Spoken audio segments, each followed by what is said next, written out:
Sony's latest flagship, the Xperia XZ2, and LG's latest flagship, LG V30. I've not seen anyone compare them, and I wanted to also check out the cameras on both of them, see how they do stack up in 2018. So in terms of the hardware, I think we're getting a very similar arrangement, although I think the Sony comes with Snapdragon 840 versus Snapdragon 835 in LG V30. LG V30 comes with a wide angle lens as well as some nice camera tricks that you can put on. Xperia comes with HDR video as well as a dynamic feedback system for the vibration. So let's just power them up here.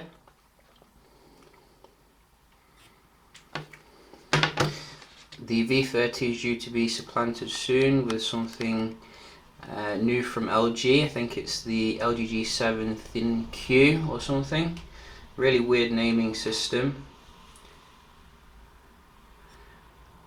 We can see V30 coming around a little bit faster here, which is quite nice.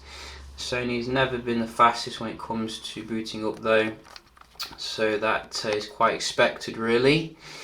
In terms of the software, I think they're both running Oreo, so I think the Sony's is slightly more up to date. We'll just double check that in the settings somewhere. And LG keeps moving things. Yeah, it's down here. And then software.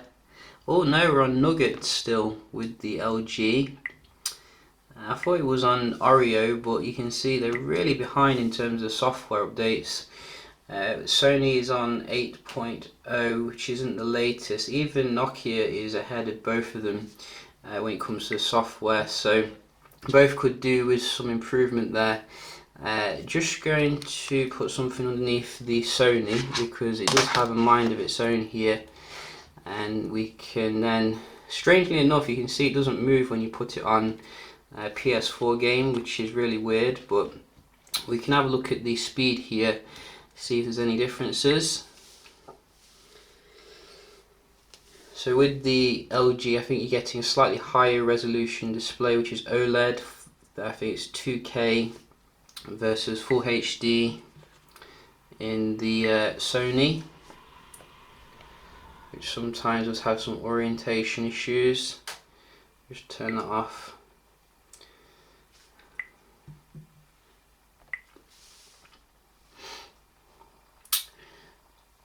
So V30 seems to be a very well optimized device, but not that time. And the phone, so quite similar for the internal stuff, not too much difference there. Play Store, V30. We do have as well something else, the settings. Let's go to that one. So Sony comes back there a little bit. What else do we have? Music. Let's try Walkman versus LG Music. So LG, very quick on some of them there. Got to give it to LG for the optimization. Let's have a look at the games.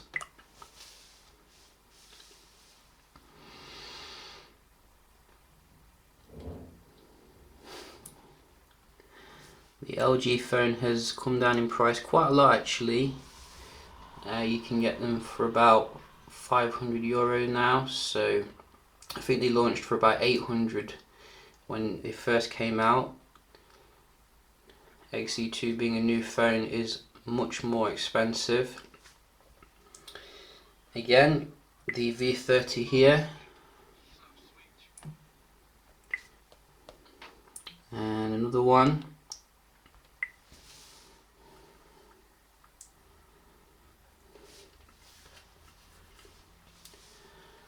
So why is the V30 faster here than the latest good stuff from Sony?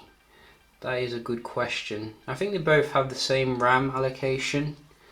Not a huge difference there. Let's have a look at the speed test.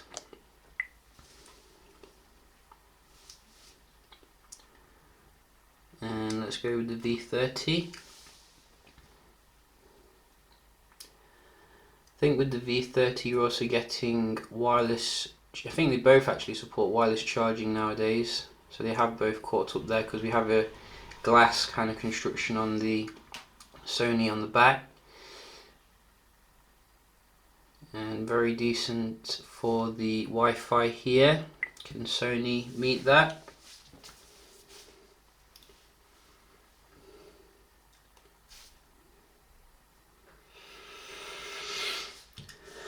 You see, these 2018 phones don't really seem to be, you know, coming with the A game, if you ask me. They seem to be weak, you know.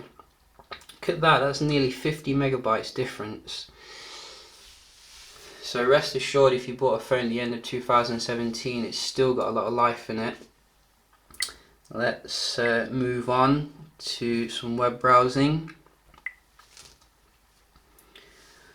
And let's try BBC. And go.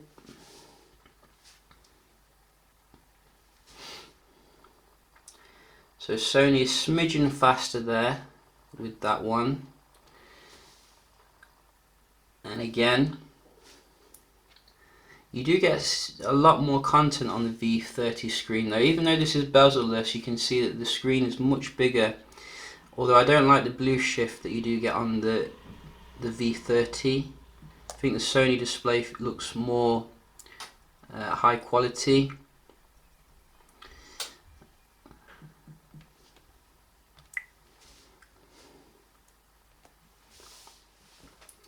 Again, Sony here, only just. So I think I'm going to give this to Sony when it comes to the web browsing. Very nice indeed.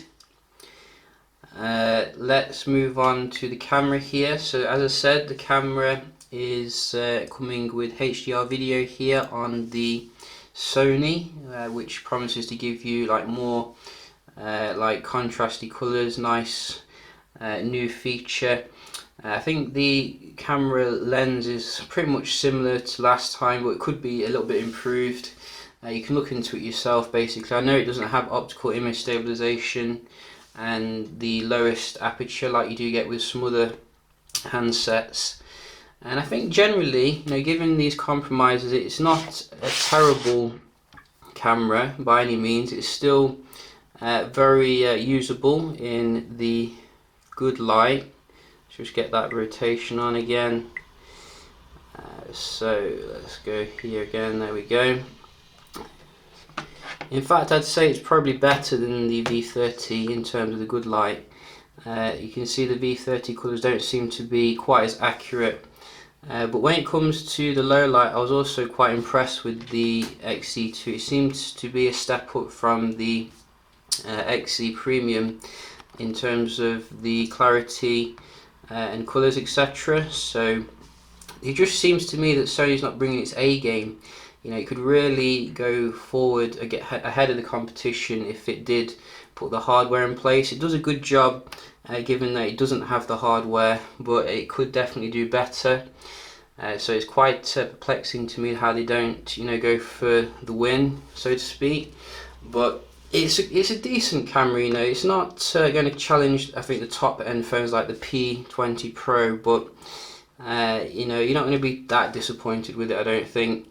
One thing which I was a bit disappointed with was the HDR video, which is, as I said, a touted feature here. For some reason it just kept playing extremely slow for me. It was very jittery, the focus was everywhere, it wasn't smooth like we've come to know with Sony. So maybe it's just my phone, you know. I have looked at a few other YouTube videos and it doesn't seem to affect theirs, but no matter where I did it, I had a lot of problems getting a nice smooth video. The V30 also looks very good in terms of the low light video recording. Very clear, nice and smooth. If you turned off the HDR kind of mode on the Sony, it does actually play a lot smoother. If you just use the 4K, for example, you can see here it's nice and smooth again. So I don't know, maybe it's just a software update it needs or something, but a bit disappointed that a touted feature doesn't work out of the box. It seems to be typical of phones nowadays. You know, the price is rising, but the actual quality control doesn't seem to be quite as good as before. You can see the V30 still holds its own here, even though it is getting on a little bit now. You see it came out in late 2017, and probably I'd say it's the more complete phone at the moment in terms of, you know, the price, the screen, the DAC as well, 32-bit. So definitely don't discount it. It's just the software updates which I don't trust LG, and you know, not many people do trust LG when it comes to software updates because they just don't keep their phones up to date. So yeah, just a quick little comparison here between Sony Xperia XZ2 and LG V30. I'll be doing some other comparisons with it. I hope you find this one helpful, and I'll see you in the next one. Cheers.